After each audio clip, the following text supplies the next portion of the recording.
وہ صرف کہتے ہیں کہ قیدی نمبر 420 کو رہا کر. 420 میرا ورکر، میرا کارکن، میرا سپورٹر کا کیا دلچسپی آپ عوام کا دھوکہ دیں؟ یہ ایک سیریس ایشو ہے، یہ زندگی موت کا مسئلہ ہے رول اپریٹنگ کے لیے، یہ نیشنل سیکیورٹی کا ایشو ہے. اس لیے یہی لوور اپریٹین کا کیس پاکستان جا کے بھارت کے خلاف لگتا ہے. اگر ہم اپنے ملک میں اپنا لوور اپریٹین کا تحفظ نہیں کریں گے، اپنے اصولوں کو، اپنا قانون کو نہیں تحفظ کریں گے، تو باہر ہم کون سے منہ دیں گے جب بھارت آپ کا اوپر پانی بند کرنے کی کوشش کرتے ہیں. تو ایک یہ کہنا کہ پیپلز پارٹی ہی صحیح مانو، اصل مانو، نہ صرف اس ایشو کو ایجیٹیٹ کر رہے ہیں، اس ایشو پہ نمائندگی کر رہے ہیں.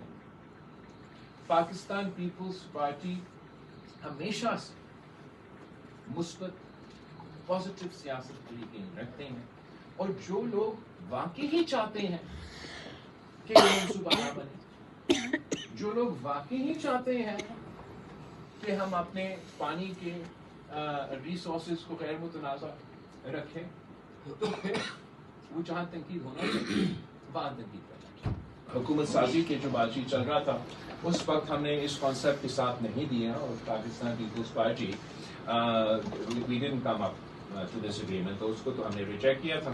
جہاں تک ہمارے تعلقات ہیں حکومت کے ساتھ، بالکل ہمارا ایک اس طریقے سے جو سیاسی ساتھ ہیں وہ آپ کے سامنے ہے. ہمارا ساتھ بیٹھنے کا، ساتھ ووٹ کرنے کا ایک بنیادی نکات ہیں، اور میرا امید ہے کہ وزیر اعظم صاحب انشور کرے گا کہ کوئی اپنی جو ٹیم کا ممبر ہو، چاہے وہ وفاق کا ہو یا صوبہ کا ہو، کسی بھی صوبہ، کہ وہ اس کو لیٹ ڈاؤن نہیں کریں گے.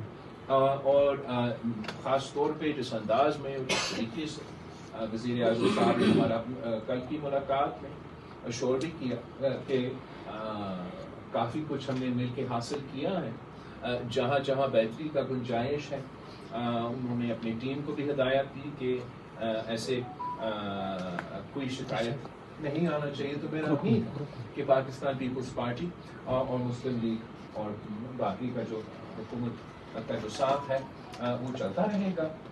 دوسری طرف آپ کو خاص طور پر پیپلز پارٹی کو اس انداز سے دیکھنا چاہیے کہ ہم تو تھرڈ لارجسٹ پولیٹیکل فورس ہے نیشنل اسمبلی میں. ہم اگر ہم اتنا